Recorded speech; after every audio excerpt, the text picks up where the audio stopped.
Berjumpa kembali dengan kami. Episode kali ini adalah membahas cara menyiapkan data cut-off pinjaman sebagai bagian dari proses migrasi data dari sistem sebelumnya ke sistem yang baru, yakni SKOP. Langkah yang akan kita lakukan adalah mengisi data sesuai dengan standar kolom yang telah kami berikan atau telah kami tentukan. Seperti ini kolom-kolom yang telah kita tentukan. Untuk kolom dengan header berwarna biru, itu bersifat mandatori dan diisi sesuai dengan data yang ada di pencatatan sistem sebelumnya. Sementara, untuk kolom dengan header yang kami beri warna kuning, bersifat opsional atau dapat diisi dengan rumus seperti yang akan kami jelaskan nanti. Oke, kita mulai dari kolom tanggal. Kolom tanggal diisikan dengan tanggal saat pencairan atau pengajuan pinjaman yang telah dilakukan. Beberapa kasus, karena masih berjalan secara manual, maka data tanggal tidak tercatat dan user juga lupa. Sementara di sistem kami, data tanggal harus dicatat karena bersifat mandatori. Tip yang dapat dilakukan adalah dengan menghitung mundur dari tanggal cut-off. Ini tanggal cut-off contohnya. Dengan angsuran terakhir masa cut-off. Ini angsuran ke. Di Microsoft Excel dapat dilakukan dengan menggunakan fungsi edit. Cara pengisiannya adalah sebagai berikut. Sama dengan edit. Parameter pertama adalah tanggal. Kita isikan dengan tanggal cut-off 2016 12 31, koma,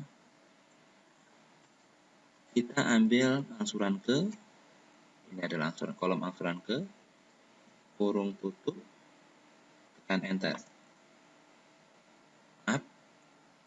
Kita tambahkan dengan dikali minus 1. Oke. Minus 1 di sini berfungsi untuk menghitung mundur dari angsuran ke tersebut. Tinggal kita kopikan datanya. Ctrl C. Oke. Kita sudah dapatkan.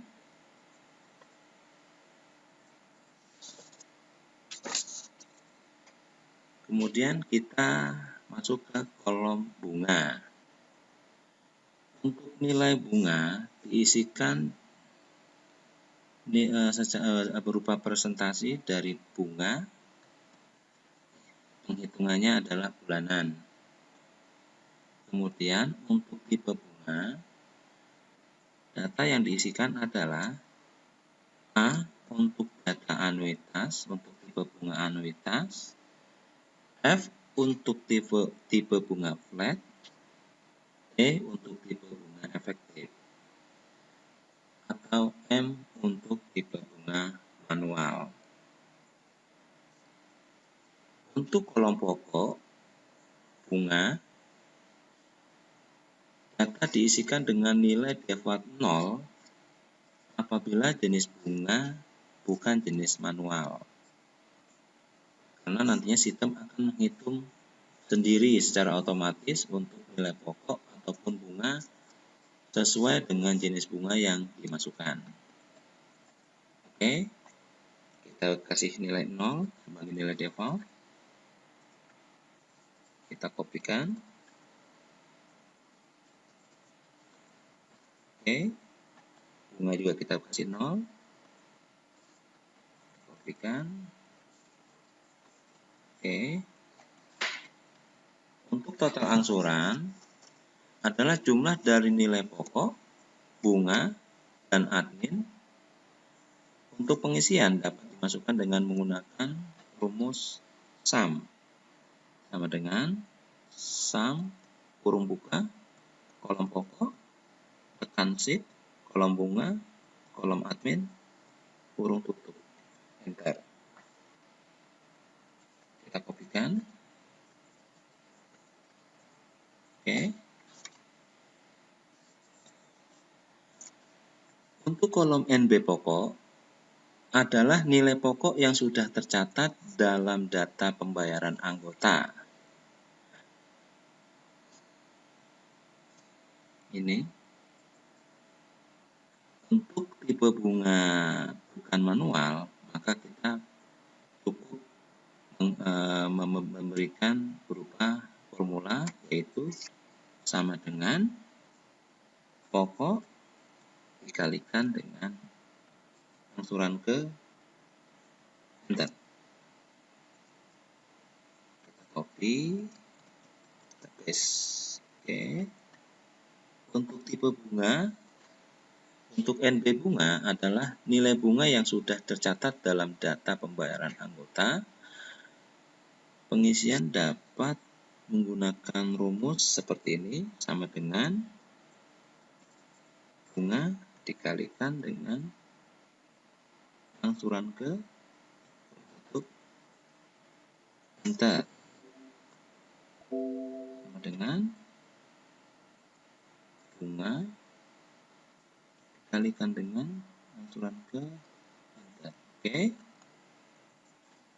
Kita kopikan. Oke.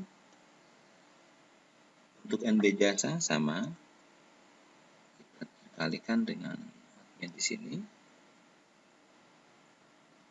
Dan oke, seperti ini.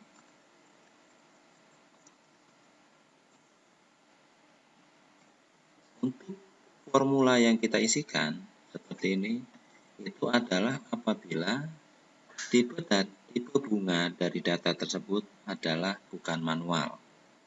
Sementara apabila tipe datanya manual, maka NB pokok, NB bunga, NB jasa harus diinput secara manual sesuai dengan data di pembukuan dari sistem sebelumnya.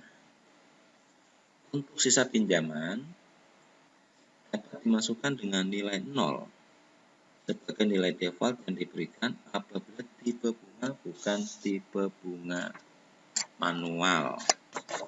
Sistem akan menghitung secara otomatis sesuai dengan tipe bunga yang dimasukkan. Nah, kita berikan 0 seperti ini. Kita kopikan. Apabila tipe bunganya bukan manual, maka sisa bunga harus dimasukkan sesuai dengan data yang tercatat di pembukuan dari sistem sebelumnya.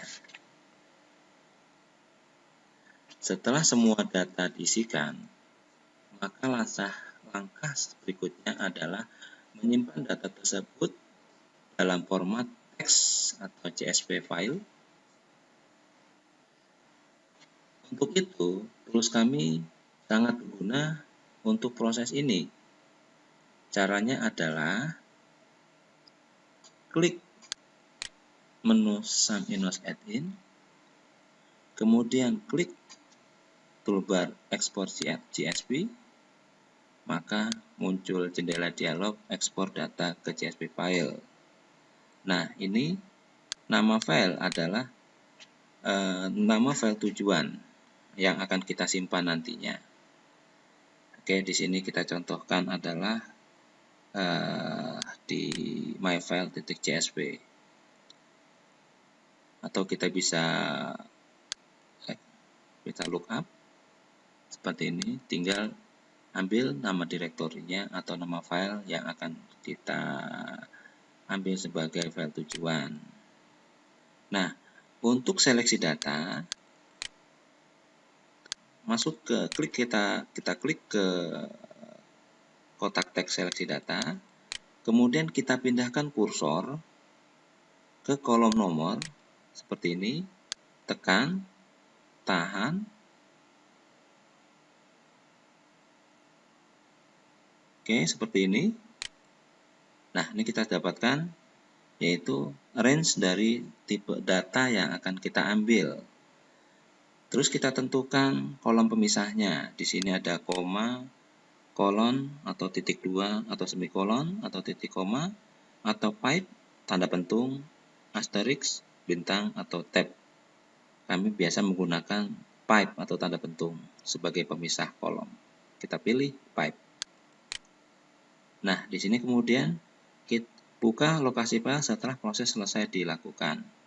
Maka kita klik di sini apabila pada saat setelah proses penyimpanan data dilakukan, maka lokasi file langsung dibuka. Kita klik.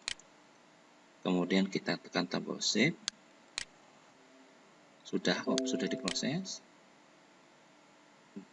Nah, ini dia seperti ini. Klik kanan. Kita buka menggunakan Notepad++. Demikianlah pertemuan kali ini. Untuk pertemuan berikutnya, insya Allah kita akan bahas bagaimana cara memproses data CSV yang telah kita buat ke dalam sistem. Terima kasih telah mengunjungi video kami. Silakan kunjungi video kami lainnya. Sampai jumpa.